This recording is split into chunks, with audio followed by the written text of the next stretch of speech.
بسم الله الرحمن الرحيم. الحمد لله رب العالمين، والصلاة والسلام الأتمان الأكملان نبينا محمد وعلى آله وصحبه أجمعين. مشاهدي الأكارم، السلام عليكم ورحمة الله وبركاته. تتمة لما كنا قد بدأناه من سرد السيرة الطيبة الذاتية لفضيلة شيخنا وأستاذنا الدكتور جلال الدين محمد صالح، وقد أنهينا مجموعة من مواقف النبيلة الطيبة الشريفة في رسالته رسالة الماجستير، وتحدثنا عن آخر من طبعها، أو هي طبعة واحدة على كل حال، طبعها الشيخ محمد مال الله في البحرين، ولم تطبع بعدها إلى الآن. ومواصلة للسيرة العلمية لفضيلته نكمل رسالة الدكتوراه، ثم الحركة الدعوية والحركة السياسية وأبرز المؤلفات، ونختم إن شاء الله. فأشكركم وأشكر فضيلته على حسن المتابعة، وباسمكم جميعا أرحب به، فأهلا وسهلا بفضيلة الدكتور. وعليكم السلام ورحمة الله تعالى وبركاته، الشيخ برهان والإخوة المتابعين. حياكم الله بروف جلال. تكلمنا عن آخر ما تكلمنا عنه أنكم أنهيتم رسالة الماجستير وحصلتم على درجة الامتياز، ما شاء الله تبارك الله، وبعد ذلك طبعت الرسالة وانتقلتم بعدها إلى الدكتوراه. ما عنوان رسالة الدكتوراه ولماذا اخترتم العنوان؟ فلنبدأ في هذا المجال. بسم الله الرحمن الرحيم. بعد أن أكملت رسالة الماجستير وقبلت للدكتوراه، لأنك بعد أن تكمل الماجستير لابد من أن تتقدم بطلب التكميل والالتحاق بدرجة الدكتوراه. جميل. ولازم أن يصدر قرار الموافقة، والحمد لله قبلت، وما وجدت صعوبة في الالتحاق بالدكتوراه، لأن كما تعلم رسالتي في الماجستير اجتازت المناقشة بتقدير ممتاز، فهذا يؤهلني لأواصل دراسة الدكتوراه. جميل. وبعد أن التحقت بالدكتوراه قررت أن أواصل في المشروع نفسه. جميل. اللي هو مشروع التشيع الاثني عشر، يعني مشروع التشيع الاثني عشري. كتبت فيه الماجستير، فلا بد أن أكتب فيه الدكتوراه، واخترت عنوان الرسالة المهدي المنتظر عند الشيعة الاثني عشرية. وليس المهدي المنتظر عندنا. لا.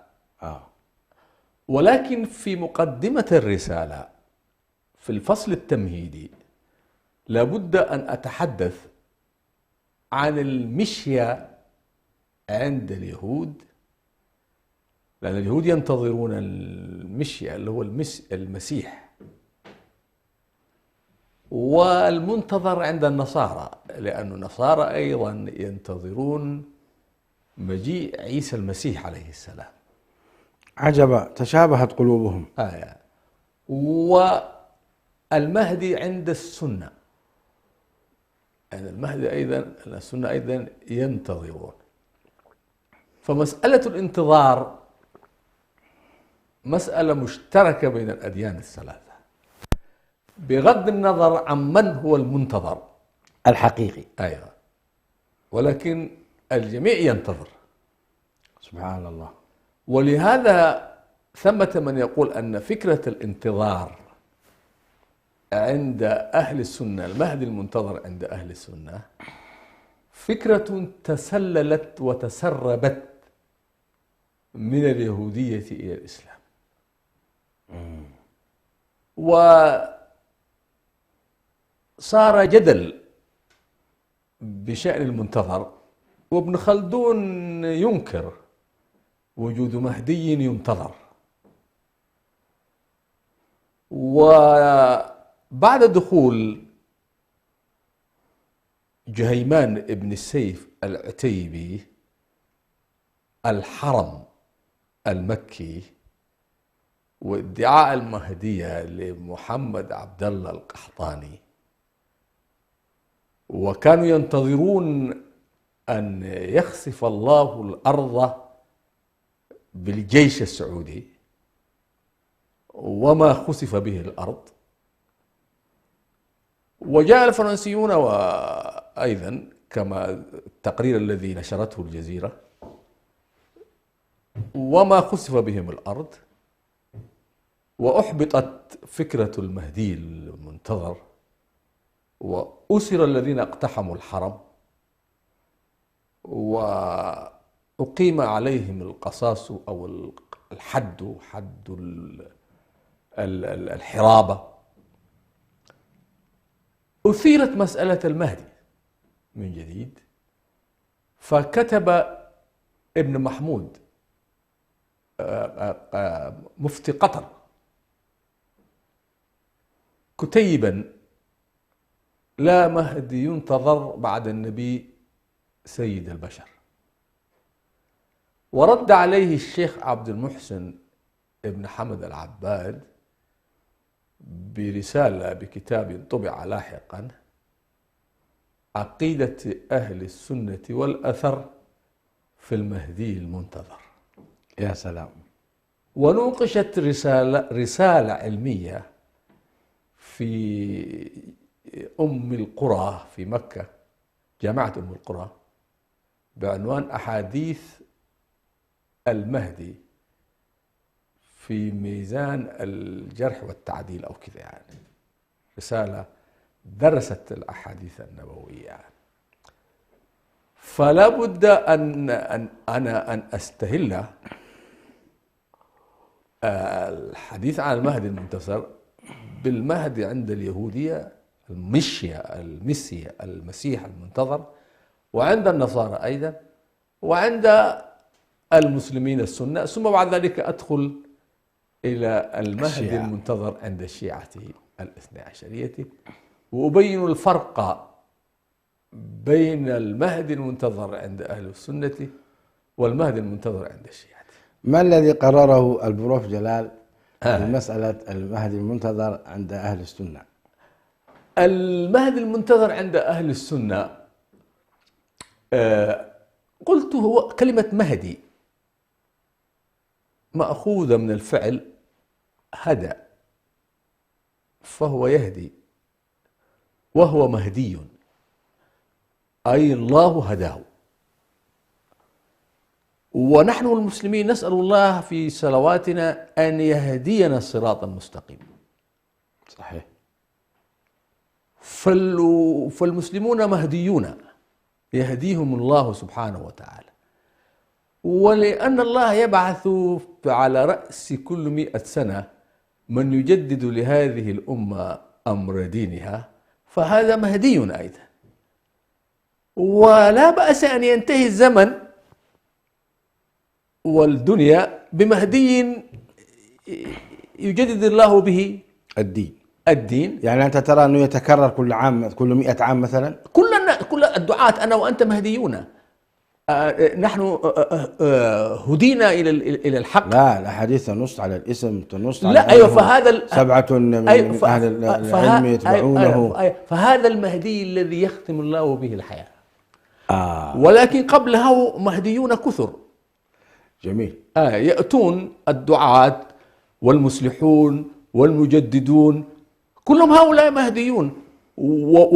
الفرق بين المهدي القادم وهؤلاء المهديون أن المهدي القادم تدين له الدنيا كلها.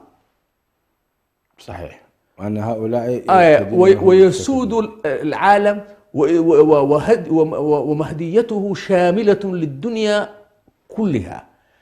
أما المهديون الذين يجددون فإنهم إما مهديون في مجال العلم، فيجدون مثلا الحديث النبوي والسنة النبوية كالشيخ محمد ناصر الدين الألباني، فهو هادي مهدي، مهدي هداه الله سبحانه وتعالى إلى هذا المجال، وهادي هو بنفسه يهدي الناس إلى ما أهملوا من السنة. والشيخ عبد العزيز بن باز فهو مهدي وهاد، وغيره من العلماء كثر في كل البلدان في كل الأقطار. فهي سلسلة من الهداة المهتدين والهادين إلى الحق، إلى أن يختم الله سبحانه وتعالى هذه السلسلة من الهداة والهادين والمهديين بمهدي يختم الله به الأرض ويصلحه الله في حينه. جميل. طيب الرسالة كانت بعنوان المهدي المنتظر عند الاثنى عشرية الشيعة، ماذا يقولون لهم في هذا؟ أما الشيعة الاثنى عشرية فالمهدي عندهم مختلق، ويزعمون أنه ولد واختفى، واسمه محمد ابن الحسن العسكري، بينما المهدي عند أهل السنة اسمه محمد بن عبد الله، فاسمه يوافق اسم النبي، واسم أبيه يوافق اسم أبي النبي، وهو كما يقول ابن القيم في المنار المنيف هو من نسل الحسن بن علي بن أبي طالب، ويصلحه الله في حينه، ولا يعلم أنه مهدي. أما عند الشيعة الاثني عشرية فالمهدي هو من نسل الحسين واسمه محمد، ولكن ليس ابن عبد الله، وإنما ابن الحسن العسكري. ويزعمون أنه ولد وغاب غيبة صغرى من يوم ولادته ولم يره أحد، ويزعمون أن الذي شاهده حكيمة هي التي أشرفت على ولادته، وبعدين يقولون أنه أخذته الملائكة وطارت به إلى السماء، وهكذا روايات مختلقة لا أثر لها من الصحة. جميل. هذه يسمونها الغيبة الصغرى. الغيبة الصغرى استمر 70 عاما من ولادته إلى إعلان الغيبة الكبرى. ولكن التاريخ يقول أن الحسن العسكري كان عقيما لم ينجب ولدا. جميل. وكما يذكر النوبختي في كتابه فرق الشيعة أن الشيعة لم يجمعوا على وجود ابن له، فانقسموا إلى 14 فرقة. اختلف الشيعة. أيوة. 13 فرقة كلها أنكرت أن يكون للحسن العسكري ابن.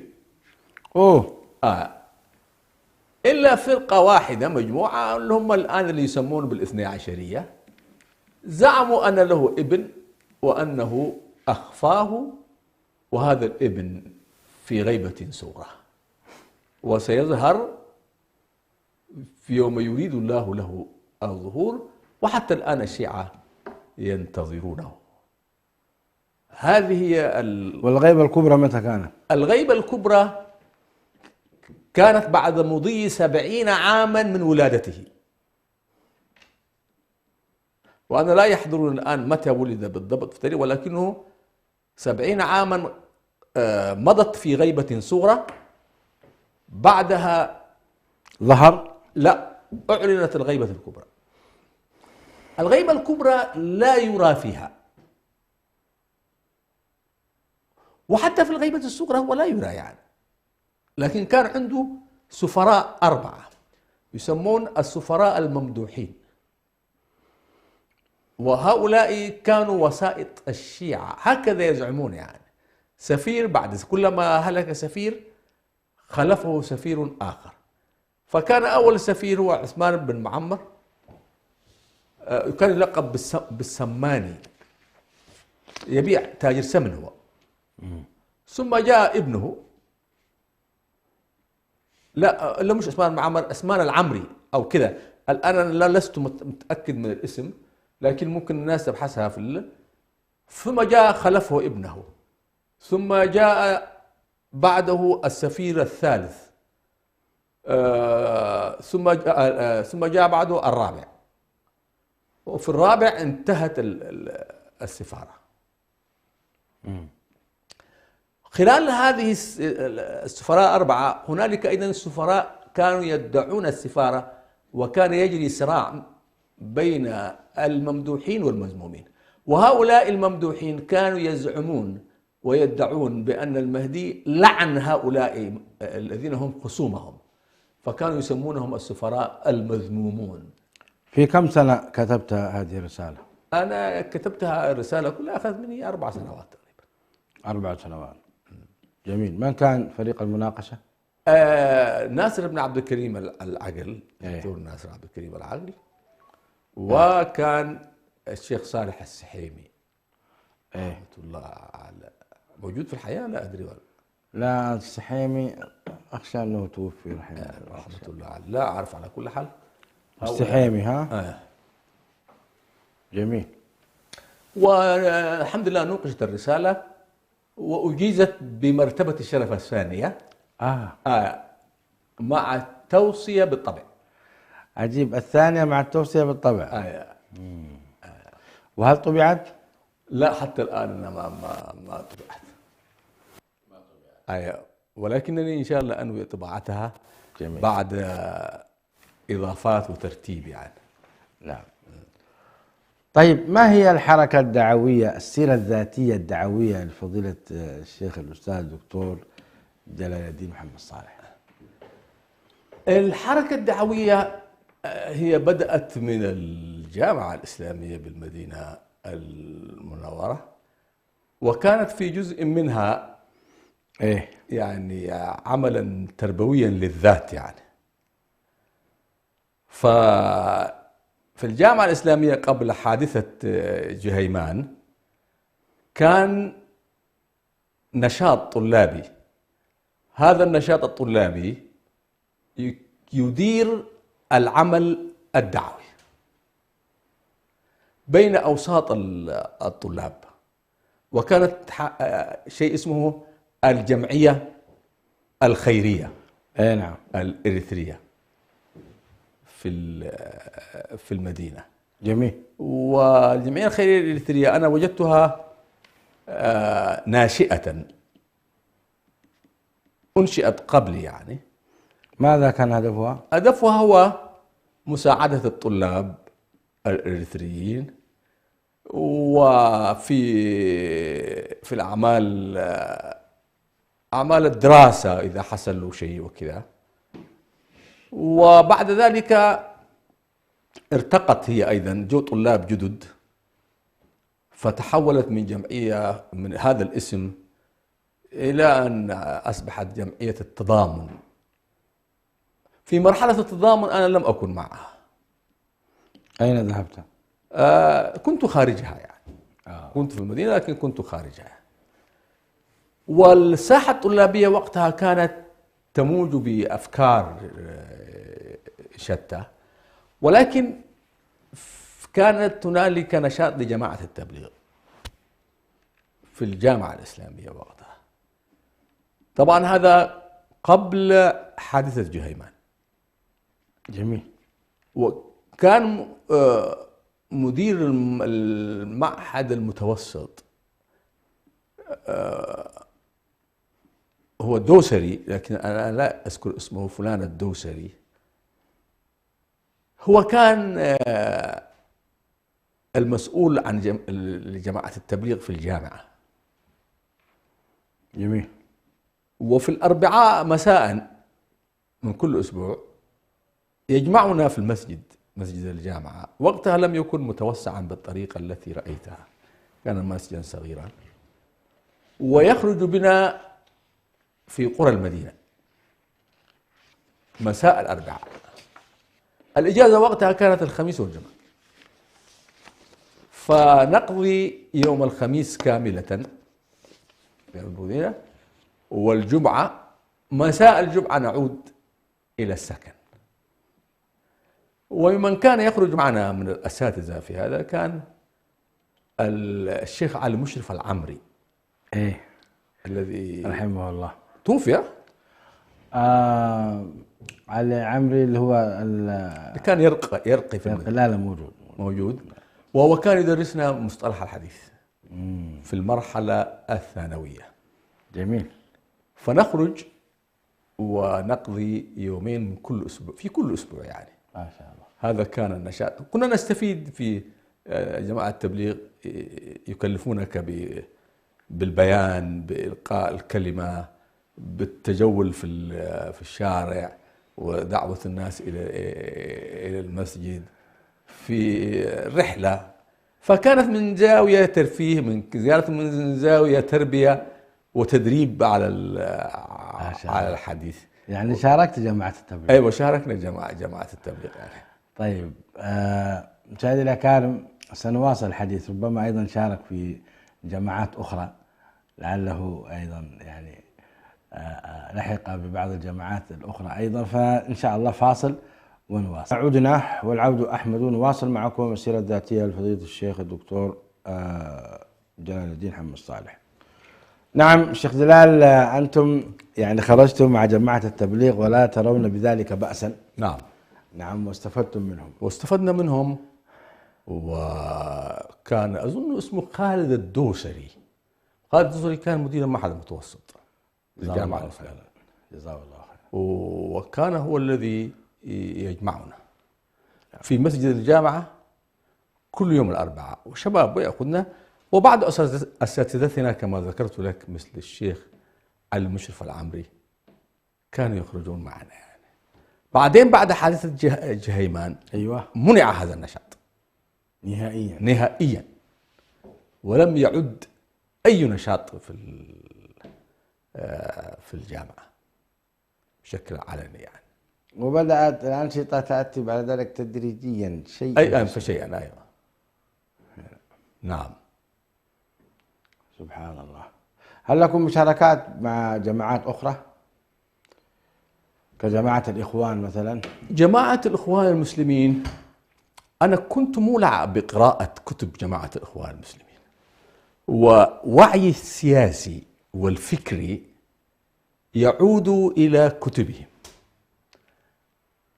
ومكتبتي كانت مليئة بهذه الكتب، حتى أن بعض الإخوان كانوا يأتون من غير الإريتريين في غرفتي وينظرون إلى مكتبتي، فلما يرونها مليئة بأدبيات الإخوان يكونوا على يقين أني من الإخوان المسلمين، بالذات الإخوة الفلسطينيين الذين كانوا يزورونني يعني في البيت، لأنني كنت أقرأ كثيرا يعني عنهم. بكتبهم يعني، كنت أقرأ الجانب الفكري. فقرأت كتاب الإسلام وأوضاعنا السياسية لعبد القادر عودة رحمة الله عليه، الشهيد عبد القادر عودة، وقد أعدمه عبد الناصر طبعا، من الإخوان الذين أعدموا أيام عبد الناصر. وقرأت كتاب الإسلام وأوضاعنا القانونية له أيضا. وقرأت معالم في الطريق لسيد قطب وكثير من الكتب، وكتاب فقه السنة للسيد سابق، والتشريع الجنائي الإسلامي لعبد القادر عودة، ومباحث في علوم القرآن لمناع القطان، وكان مقرر أيضا هذا الكتاب. وكنت أتابع بشغف ودون انقطاع مجلة الدعوة التي كانت تصدر من مصر، وهي مجلة ناطقة باسم الإخوان. وكان وقتها المرشد عمر التلمساني رحمة الله عليه، وكانت تأتي المجلة تباع في المكتبات في المدينة وفي غيرها، وكنت من الحريصين على قراءتها واقتنائها. هل أنت عضوا معهم؟ سآتيك في قضية العضوية. تمام. وكنت أقرأ مجلة المجتمع بشغف ونهم. مجلة المجتمع تصدر من الكويت؟ من الكويت، نعم. هي تابعة لهم؟ نعم. آه. لأن تصدر من جمعية الإصلاح، وجمعية الإصلاح فرع الإخوان في الكويت يعني. أما قضية الالتزام التنظيمي، كان لي أستاذ من الإخوان رحمة الله عليه، الأستاذ فتحي الرفاعي. هذا الأستاذ درسني، وصلتي به كانت قوية جدا، وكان يحبني وأحبه،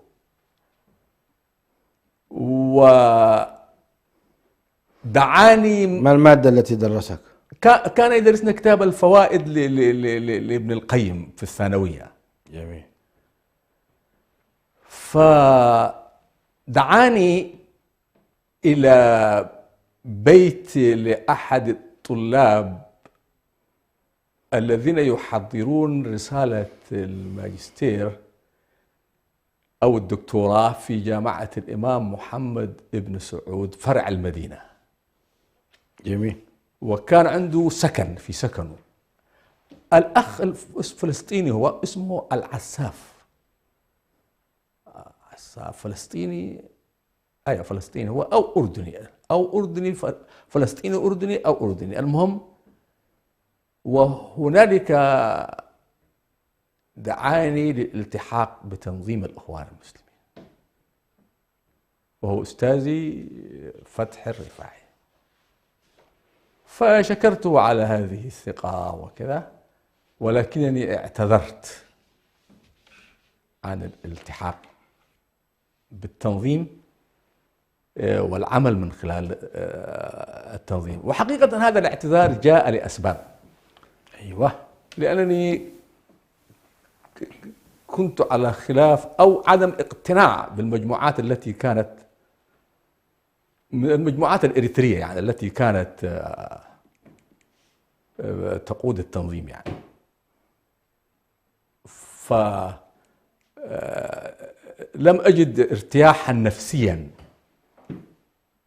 أما فكريا فما كنت أختلف معه، ولهذا تستطيع أن تقول أنا الإخوان المسلمين فكريا، ولست من الإخوان المسلمين تنظيميا يعني.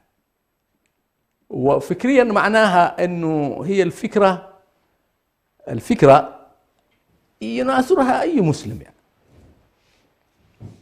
فكرة المجتمع المسلم هذه يناصرها أي مسلم. لكن تنظيميا ما حصل أن كنت عضوا في جماعة الإخوان المسلمين، وكانت جلسة التجنيد إن صح التعبير أو الاستقطاب. لكن ضرب جلال لك بعض الانتقادات في كتبك عليهم. أيوة، أنا أنتقد بشكل مستقل لأني أنا لا أنتمي. فعدم الانتماء التنظيمي تعطيك الحرية في أن تنتقد. أنت قلت أنك يعني ترى فكرتهم وتميل إليها، فكيف تنتقدهم؟ لأن الفكرة في أصلها جميلة، ولكن العمل هو تطبيق بشري يحصل فيه قصور، يحصل فيه تجاوزات، ويتحصل فيه وهنالك من يستغل الفكرة لصالحه هو. جميل. طيب الحركة السياسية للدكتور جلال. الحركة السياسية طبعا كان هنالك اتحاد اسمه الاتحاد الإسلامي لطلبة إريتريا. جميل. وهذا الاتحاد أسسه أخوة لطلبة إريتريا طبعا. وهذا الاتحاد أين تأسس؟ أسسه أخوة في الكويت. ومن الذين أسسوه أخونا أبو الحارث آدم إسماعيل. نحييه من هذا المكان. حيا الله أبو الحارث، يا مرحبا. نعم. وزملائه أذكر منهم واحد اسمه علي سليمان وعلي محمد سعيد، دكتور علي محمد سعيد. الدكتور علي محمد سعيد الآن هو أستاذ جامعي في المملكة العربية السعودية يعني. هؤلاء الزملاء أسسوا الاتحاد الإسلامي لطلبة إريتريا، وأنا دعيت إليه بعد أن تأسس، فوجدت فيه ما كنت أبغي من رؤية عقدية سليمة وهم إريتري، يعني بالهم الإريتري، وطرح سياسي يتعلق بالشأن الإريتري. جميل. فأصبحت عضوا فيه. من كان يرأسكم؟ اللي كان يرأس آدم إسماعيل أبو الحارث. أبو الحارث، وكان أيضا الأخوة هارون آدم علي الآن موجود في السودان، والدكتور حسن سلمان أبو البراء. أبو البراء نحييه. يلا أبو البراء، تحية عاطرة خاصة لكم. والأخ رمضان محمد نور. ما شاء الله. هذول كله. هو كان من الخلفية السلفيين اللي كانوا في الاتجاه أنصار السنة، وجماعة أنصار السنة أصلا لا تتدخل في السياسة. جميل. وهذا شرط. فتأخون هؤلاء، أخذوا الفكر الإخواني، لأن كل من دخل في السياسة فهو إخواني، وكل من انعزل عنها فهو سلفي. سلفي بالمعنى يعني يا سلفي يا تبليغي. يا تبليغي، لأن السلفية لم يهتموا كثيرا بالسياسة، والسلفية لا تعني فكرة سياسية كما قال منظروها يعني. فهؤلاء يتأثروا بالفكر، وإن كانوا هم لا يحبون أن يقولوا هذا، ولكنهم تأثروا يعني الفكر اخترقهم وحملهم على أن يحملوا فكرا سياسيا. جميل. وأنت قبلت هذه الدعوة، أصبحت عضو فيهم يعني. من سنة كم إلى سنة كم؟ هذا كان وأنا كنت، هذا كان في الثمانينيات يعني. الثمانينات. وهل كان لها عضوية يعني واسعة؟ أيوة كان عضوية لها، وكان لها في الكويت، في السعودية، في السودان. شباب التحقوا به يعني. ما شاء الله. أيوة. وكان يصدر مجلة اسمها الغرباء. نعم، أنا طلعت عليها. أيوة. وكانت تأتيني. أيوة. وأنا كنت أكتب فيها في الغرباء، وهكذا كان نشاطنا. فلما ظهر الاتحاد الإسلامي لطلبة إريتريا بالغرباء، طبعا الإسلاميون يغار بعضهم من بعض. أيوة. فالإخوان المسلمون غاروا من هذا الاتحاد، مع أنه هذا الاتحاد كان يسعى للتكامل معهم. أيوة. ولكن هنالك الرؤية الآحادية، يعني الرؤية التي ترى أن لا تحب أن يزاحمها آخرون في الساحة. الآن حصل تطور يعني. فعند ذلك هم كونوا اتحادا مقابلا. ماذا اسمه؟ اسمه اتحاد طلاب وشباب إريتريا مثلا، هكذا إن لم تخن الذاكرة يعني. طيب لماذا تقول أنه يعني هو غيرة أو غاروا؟ لماذا هذا التعبير؟ ما المانع أن يكون هناك اتحاد آخر وثالث ورابع وعاشر؟ لا يعني صح، ما هو ما مانع، ولكنه جاء هذا الاتحاد فور ظهور هذا الاتحاد. يعني أو يكون تنافس في الخير. أيوة. الله يقول في ذلك فليتنافس المتنافسون. ممكن، ولكن الغيرة أحيانا تكون تبعثك على التنافس. نعم. يعني صحيح. أنت عندما تغار تدعوك إلى التنافس. صحيح. أيوة. إذا كان زميلك طالبا هو يعني متفوق، تريد أن تكون متفوقا مثله. أيوة. نعم. فأسسوا الاتحاد اتحاد طلاب وشباب إريتريا، وأصدروا مجلة اسمها البشير. فظهرت الحركة الإسلامية باتجاهين، اتجاه السلفي الإخواني واتجاه الإخواني البحت. أيوة اتجاه إخوان السلفيين. وبرضه هذولاك سلفيين الإخوان هم أيضا سلفيين هذولاك. صحيح، سلفي المعتقد. أيوة فهم سلفيون أيضا، سلفيون الإخوان، وظهر الإخوان السلفيين يعني. وبهذه المناسبة الحقيقة كان يفترض أن يتكاملوا. صحيح. لكن المسارين راح في قضية التنافس والتسابق في الساحة. ولأول مرة الإخوان يوجد من ينافسهم بفكرتهم. زمان الساحة كانت خالية لهم طبعا، ليس هنالك من ينافسهم بفكرتهم. كمثلا يعني إبداء يعني إنشاء التنظيمات. أيوة، التنظيم وطباعة المجلات وكتابة وطرح رؤية سياسية. نعم. وهذه القضايا لم تكن موجودة، كانت خالصة لهم. نعم. فما كان يزعجهم ذلك، وكانوا يعملون بهدوء. طيب لماذا؟ فلما وجد هذا الاتحاد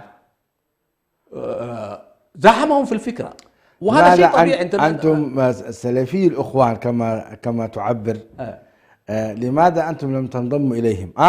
أنت ذكرت لي أن اتحاد طلاب إريتريا التابع للإخوان جاء بعدكم. أيوة، جاء بعدكم. نعم. فالأولى هم الذين ينضمون. أيوة. لا يعني أنا أحكي لك إنه الغيرة جت مش عشان انضمام، أنت سبقت، فهذا طبعا لازم يغار يعني، لأنه شيء طبيعي أن يغار يعني. لكن تنظيم الإخوان كان موجود، ما ادعي لهم، بس ما كان عنده اتحاد طلابي معلن ولا مجلة معلنة. الإعلان عن اتحاد الطلبة والطلاب وشباب إريتريا ومجلته البشير جاء بعد ظهور الاتحاد الإسلامي لطلبة إريتريا ومجلته الغرباء. على كل حال لا يفوتنا هنا أن نحيي إخواننا سلفي الإخوان كما يقول الشيخ، وإخوان السلفية، كلاهما مشايخنا وأساتذتنا، نفخر بهم، نفخر بالسلفية ونفخر بالإخوانية. أهلا وسهلا مشايخنا. لم نجد حقيقة فرق في المعتقد، ولم نجد فرق في، إنما هي أفكار يعني والإخوان المسلمين سلفيون طبعا. أيوة. لذلك أنا ما وجدنا فرق بينهم. أيوة. الإمام حسن البنا هي حالة تنافسية يعني. نعم. الحالة التنافسية لا تستطيع الفكر لا تستطيع أن تفصله عن طموحات الأشخاص. صحيح. فالأشخاص أيضا تمتزج طموحاتهم ومواقفهم وعواطفهم بأفكارهم. جميل. طيب هل استمر الاتحاد الإسلامي لطلاب إريتريا الذي كان يزعمه الحارث؟ واحنا ماشيين في هذا الاتحاد، ظهرت حركة الجهاد الإسلامي الإريتري.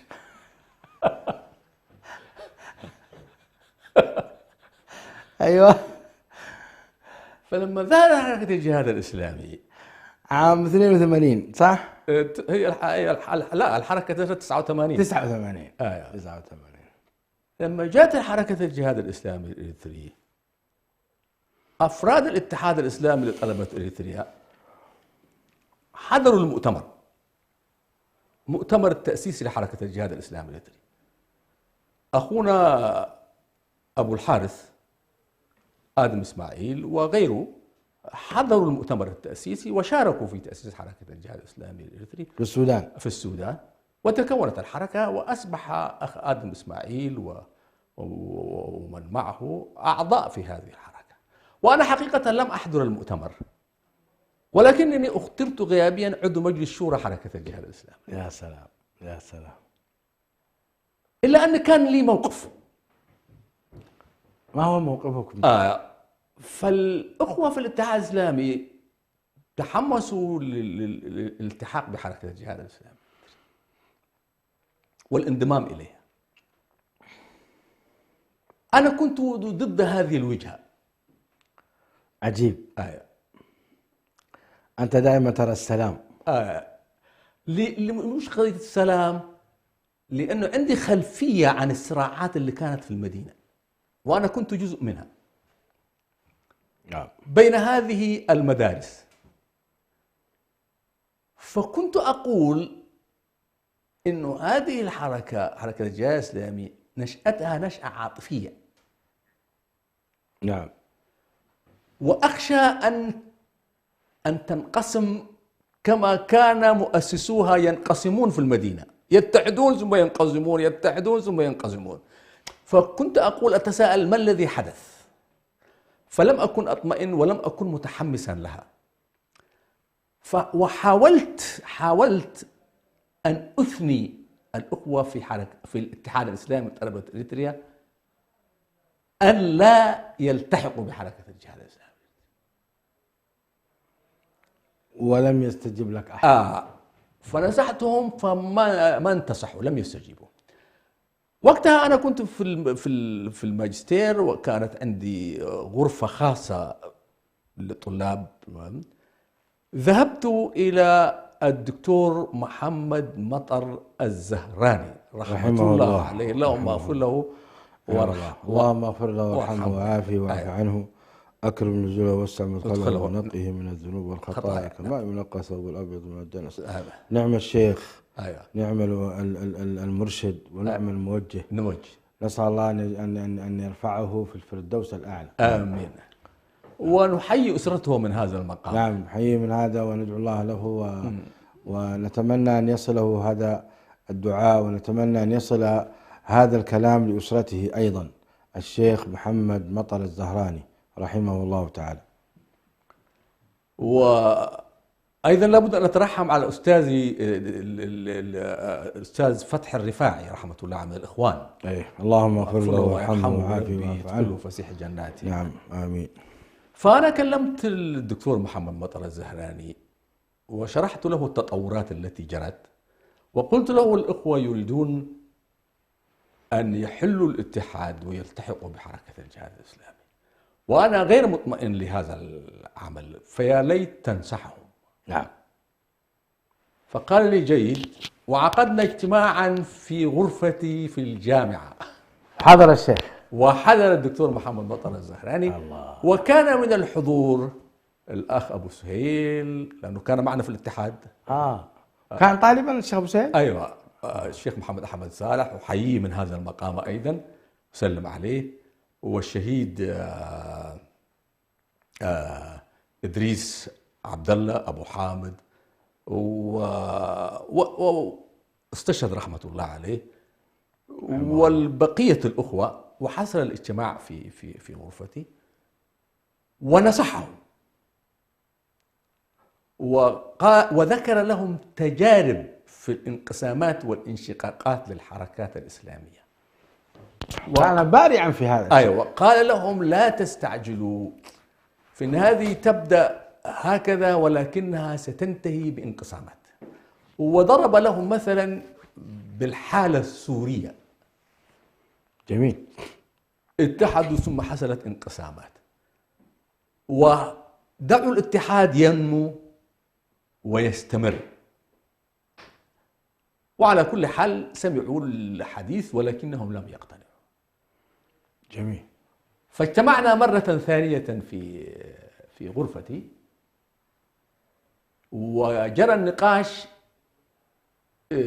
ما يمكن أن يقوله فرع المدينة في المؤتمر الذي سيعقد في كسلة لتقرير مصير الاتحاد، هل يبقى أم يحل. جميل. فارتفعت الأصوات كلها والآن أنه يحل. وينضم لحركة الجهاد ويضم ممتلكاته لحركة الجهاد بالإجماع. أنا اعترضت فقط. أنا وأظن أخ آدم صالح أبو سمية. يعني أنت خالفت الإجماع هنا. أيوة. جميل. لأنه لست مقتنع. جميل. لم يكن إجماعا ولكن كان الغالب، يعني الغالب. أنت تقول أنت الوحيد الذي كنت كان معي واحد آدم صالح. اثنان فقط. أيوة. من أصل كم؟ عدد كبير اللي كان، يعني فرع المدينة كله. لاني انا كنت هل نستطيع ان نسمي هذه اختيارات البروف جلال؟ ايوه، فانا كنت ارى انه ماشيين غلط. الله يجزيك خير على و سقط اعتراضي وقمع انتهى بالاصوات يعني خلاص. فقلت لهم شوريا خلاص انا حامشي معكم، يا سلام، لن افارقكم حتى وان لم تقتنعوا برايي، ما دامت الاغلبيه رات هذا الراي. يا سلام. فانا اسير معكم. ما خالفتهم، ما خالفتهم.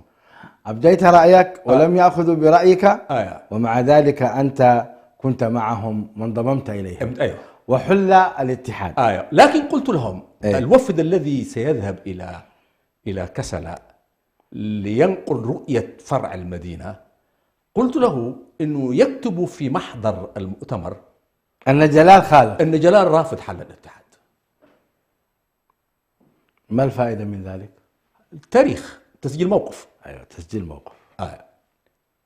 وفعلا ذهبوا وأخبروني بأنهم أشعروا المؤتمر بأن جلال رافض